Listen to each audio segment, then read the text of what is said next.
What's up guys, ZiSotto here, and today we're looking at the patch notes for patch 5.2. First patch after the release patch of Season 5, Legend of the Foxes. This patch is primarily a patch for cosmetics and a new adventure, and then also brings some balance changes, but that's not the main focus of the patch overall. My focus will still be on that, but we go through everything else a little bit as well. Let's start with the skins. First of all, we have a Red Tusker skin. The skin that you can get in this patch is the one down here, the first one, this brown one. And then in the next patch, you will be able to get the black one. And then in the patch afterwards, you'll be able to get the white one. And if you get all three, then you can get the combined one, which is the golden one. So for now, this one, the rest later. And then we have a Daji skin. This is not quite showing what the skin looks like in game, because what's interesting about this, as well as the Red Tusker skin, as well as another skin that's coming up later, is that they all have cell shading, meaning they kind of look more comic-y than your normal skin. I thought this one looked rather cool. I like the design of this one.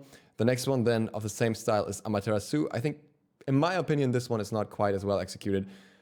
The voice pack is way hardcore over-the-top anime, if you're into that. You can hear your favorite references in that regard about Senpai and Nani all day. Not my jam, but yeah. Then we have the opposite of that, basically. That's Tartarus Hades, the skin that was basically announced for the triple bundle. If you bought all the 3 bundles from the last patch, this is the skin you'll get. It has a similar effect, or the same, I'm not quite sure, to Anubis Ultimate, where the whole area has fire around it, basically, and you can do that both when you use the ult or when you use a special effect as well. I think that skin looks rather cool, though I would have expected some more changes. Apparently it's got some animation changes in the dash. I didn't really notice that. I think you won't really notice much of that in the normal game, but yeah. Then we have Oblivion Howl Cerberus, basically armored Cerberus. Not much more to say about that. Then we have Oblivion Queen Discordia, which I think is pretty cool. It's a very demonic themed Discordia with the classic skulls. But I think she worked out very well, and I think she's got pretty cool design overall. Maybe a lot more how many people at least expected Discordia to be. Then we have DJ Om Ganesh. Definitely the craziest skin of this patch, and yes, his jacket is actually golden and shiny in game. I think he's pretty cool. You should definitely check out some videos of the skin, some highlights basically where they show what the skin is actually like, because there's a lot to it, and the coolest thing I think is the interaction with other skins. If you have this skin, Zeus, DJ Zeus and DJ Janos, basically, bass drop Janos, they all dance together if they use the dance emote, and they all sync up and stuff like that. I think they even automatically dance as long as they don't walk, if one of them uses it, and it's really, really cool. So it's like a whole disco, and Hyra said that they're gonna possibly expand on that as well. And then, last but not least, we have a hockey skin for Naja, which I think is also pretty cool. It has a lot of references that I don't get, because I don't really watch hockey, but I think the skin is very well executed. It looks really nice. Some ice effects. You got this hockey puck when you use your one and stuff like that. So, pretty cool overall. That's the skins. That was my Twitter, not where we wanted to go. And from here, we go to the voice packs. So a quick click on all the audio files here. Warning, these might be loud. If you're wearing your headphone, turn it down right now. Let's go. People say foxes are tricksters, but if I'm being entirely honest, I always thought of myself as more of a snuggler. There is no one more chaotic for this job than me. You make my heart go doki doki! One good thing about a Ragnarok party: no hangover. Wait, if I'm here, then who's watching the river Styx? Oh, Hades is going to be so mad. There is no one more chaotic for this job than me. Wait, that was not... The Daji line was wrong then. That was a Discordia line. The Daji line was wrong. All you need is peace, love, unity, respect, and a sick track. You're benched, buddy! And we also have the updated mastery skins for Hades, as well as the new ones for Cerberus. And then we have an adventure that turned out a little different from what I expected. Legend of the Foxes, a new Smite adventure. Daji is calling upon you to suffer in defending the last of the foxes. Protect the adorable vulpine critter from an unending assault of minions, elite monsters, bosses, and the gods themselves to earn her favor. This new Smite adventure is available in 5.2 through to 5.4. For more information, check the adventure site FAQ. We can quickly look at that at the end of the patch notes. So you get a bundle. As usual, this time it's the Senpai Daji skin that you get outright. You get the Fox avatar, loading screen, music theme, double Fox points, which you will need throughout the adventure, and a gold key. The gold key can unlock either the Ganesh skin or the Amaterasu skin. The Fox points can be used to unlock the Red Tusker skin, as far as I understand it. It's a bit more complex than that, but we'll get to that. Then we also have the Gold Fury bundle, basically last of the other bundles. Oblivion Howard Cerberus, Oblivion Queen Discordia, Cutesy Cerberus Avatar, Skull Stamp, Jump Stamp, and Molten Key. And obviously we have all the new things here. We have the EDM music tech, which is an emote, which is what Ganesh uses. Then What the Puck Jump Stamp for Naja, the Skull Jump Stamp for Discordia, Playmaker Announcer Pack. I'm not sure if this is also related to Naja. Senpai Adventure Music Theme, obvious, and QC Cerberus Avatar, Socked Avatar. Okay, that brings us to the balance. When it comes to Ares, there are some buffs that he gets for this particular meta, basically. He doesn't do as much damage to lane minions, he has trouble killing jungle camps, and he has no mobility. So he's weak in a lot of regards to either supporting or off-rolling, basically. The Shackles minion damage is increased from 50 to 130 to 70 to 150. A little bit more pressure with that if you want to use it like that, or if you want to chain someone through the wave. And the bolstered defenses gets decreased mana cost from 60 to 80 to 40 to 60, which I think was way overdue. His mana consumption was just always a bit high for a defensive ability that you just kind of use secondarily. And Neath also not doing too hot in the current crit meta, basically. She doesn't really have much for that. Base power increased from 35 to 38, and base power per level increased from 2.3 to 2.5. I think this is also a reasonable change when we consider that she's been like kind of towards the bottom of the ADCs. She could get better with new trends, and if crit gets changed, she could suddenly get a lot better, and then maybe we need to see changes to that again, but for now it's good. Thor Berserker Barrage decreased cooldown from 13 seconds to 11 seconds. This is primarily for the jungle clear. And the clear for Berserker Barrage, the cooldown only goes off after it's finished, which is why it's compared to other abilities rather long, and therefore it gets a reduction here. Absolutely understandable. I didn't think Thor was doing too hot in the meta. I think a lot of gods, a lot of assassins are doing much better, and a lot of mages are also doing much better than Thor, so I can absolutely see those changes. Vulcan, Magma Bomb increased magical power scaling from 70 to 80%, just a little bit of a buff to match the current burst mages. Mages might become a problem overall, we'll see, because right now all the mages are on their way up, and it's a bit too much, I would say, but we'll get to that. Item balance. This is interesting, this patch. I'll just read it out. In 5.1, before we get to that actually, let's quickly talk about the god changes that were not made. We have top performing gods, we have like Freya all the way up, we have certain ADCs doing very well, we have certain junglers doing very, very well. I don't need to throw out the names, most of you know them. If you don't know them, you figure, like, it's not even, I'm not even just specifically talking about, for example, like Ullr, because Ullr, while I think he's still too strong in terms of what his burst allows now and how easy it is to confirm, there are also certain other ADCs that do very well and that kind of benefit from the current meta, and certain other gods like Sakat. So there are plenty to go around that would definitely need some adjustment, and they're not getting any, and that's very weird. And the items. Here, let's talk about that. In 5.1, we introduced a huge amount of item changes and redesigns. Mages had the most changed, and many of their builds are still in the very early concept stages. However, one class and role had a clear outline in its strength. Hunters with critical strike and lifesteal. The following 3 items are being adjusted to address this build. Critical strike is a difficult mechanic to balance. A goal in 5.1 was to make crit more consistent but deal less overall damage. We felt like the changes were a success, but the build path was clearly overshadowing other options, so we wanted to adjust a few things slightly and make sure hunters can enjoy just as much build diversity as other classes in Smite. And these are legit, these three changes intertwine here. Deathbringer decreased physical power from 50 to 40. Devour's Gauntlet increased cost from 2100 to 2300. RC decreased physical penetration from 15 to 10. Oddly enough, there was another nerf to RC. Maybe that one didn't make it through. So that's a bit surprising to me right here.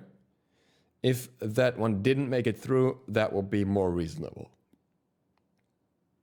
Because initially I was like, why did RC get such heavy nerfs? But if it's just that, it might be okay. Deathbringer first. The Deathbringer nerf does absolutely nothing. I will do the detailed calculation for that soon. Might be an entire video because it's actually a lot of numbers that I have to compare there between all the new Deathbringer and the in-between stages. But I can assure you that this has no impact. Everyone will still build Deathbringer in the exact same slot. It's still a better version of Rage because you don't have to stack it first. And everything else about it is just like, there's no reason not to build it. It's so good. And if you want to hit hunters, then sure, you change the other items as well. But that doesn't mean that everyone else who utilizes Deathbringer doesn't get, like, Saket will still get it, Hunbats will still get it. Any ability-based guard that just builds Deathbringer as a single crit item will still get it. Not gonna change. It's still way too good. It's like, if you consider that a crit doubles your damage, then it's 10 damage less, becoming 20 damage less. And when you have the Deathbringer passive, it's another 25% on top, or it's 20% now. It's not gonna matter, 20%. No, 25. So it's 22.5 damage that you're losing. Who cares? Who cares if you still crit for an insane amount and you still proc the effects from other crit items like Poison Star and Deathbringers and Wind Demons so easily, or even Malice? It's not going to matter. Devour's Gauntlet, I don't know, man. I don't know. Maybe Devour's Gauntlet's nerf will have an impact. It's more in line with this previous price, and Trance got buffed. But that would mean that just we'll see Trance being built instead of Devos. And then crit afterwards, and then maybe RC late game, or maybe even Bloodforge late game. Doesn't really change the picture as a whole, does it? It's just still high damage crits and maybe another lifesteal item that comes into play. And Carnunos indirectly being buffed because he still has that build and lifesteal is gonna be better than everyone else if it actually takes Devils out of the meta. RC nerf, again, I don't know if it's just this part or both parts. If it's just this part, I would still build RC in a trance build after crit or something. So it doesn't matter. None of these changes, except for maybe the Devil's change, had any impact. And I don't even think the Devil's change is going to be too dramatic because Devils is still in a very good place. But that's the one where I'm saying, okay, yeah, the price increase can change something. Out of the three. For the other two, no. If the other RC change went through as well, then maybe RC's kind of out of the picture, and we'll see more like X Bloodforge or something. Would be a bit more expensive late game. Talisman of Energy. This new Guardian item had interesting possibilities, but too many limitations. We're adjusting the stacks of Talisman of Energy on Talisman of Energy to reach the same total power, but at a much faster rate. Now Guardians can empower their team with a boost of stats after every minion wave. Now the interesting thing about Talisman of Energy is that it is an aura item with kind of a cool mechanic, but it's so weird that no one even bought it and most people even forgot what it did already. So it's basically an aura item that gives you effects when minions are killed, and for every kill assist, the effect procs and then stacks. And now the item itself has like health and magical defense. Decrease the stacks from 10 to 5, so you can always get it in a wave. Increased movement speed per stack from 1 to 2, so 10% movement speed with one wave, and attack speed from 1 to 2. So Also, 10% attack speed from one wave. Increase the MP5 per stack from 5 to 10. Now, the thing is, you have to aggress right off the wave. The MP5 is weird to me anyways, like this temporary MP5 for such a short duration that it only lasts 6 seconds. So you have to make use of this effect right off the wave, otherwise it's kind of useless. In team fights, you want the aura at the start, not when you're already cleaning up kills. And combining that makes it weird. I don't see, it's kind of like the same effect as Doom Orb, where I was originally wondering how that's going to work for anyone. The difference is that this effect lasts much shorter and that you can't clear as well on your own as a support anyway. So, interesting item, but I feel like it needs some more adjustments to really work the way it's intended to. Midgardian Mail, increased physical protection from 30 to 40. Absolutely understandable. I think Midgardian was just, with a conditional proc, a little bit weaker than many of the other physical protection anti-AA items, Nemean or even Spectral now, whatever. So I think that's very reasonable, and Midgardian buffs is something that I think is going in the right direction here. Atlantis Bow, decrease cost from 2,300 to 2,200, increased attack speed from 25% to 30%. Interesting. Still not quite sure where to fit it, but we're slowly getting to the point. By the way, they called it Atlantis Bow here. I like that. Atlantis Bow. We're slowly getting to the point where it could be somewhat decent, maybe, in some situation, possibly. So I'd still have to do the numbers and see if there's actually any place where I would actually use it. But it was completely like irrelevant before with Archival and everything, but then Archival got nerfed and kind of, everything else kind of fell apart, and now maybe it can find use somewhere. It still doesn't really do much when we're in a crit meta and the Deathbringer is just gonna roll over you and you don't want to trade with that thing, but maybe once that's over. So, let's talk about the elephant in the room. We have a meta that's completely dominated by a single item. The single item gets a minor nerf, not tackling the issue of it, which is way too much crit. We also have the problem that as soon as that's done, we might have other issues. I think Season 5 actually had a good release, a very good release. We did still have some glitches, some bugs and everything, but not nearly as much as we expected to have. And that's good. But then you have that on one side, and on the other side you have the balance. And I think guard balance wise we're okay. Most guards are not like inherently too strong or too weak. It's more like through items.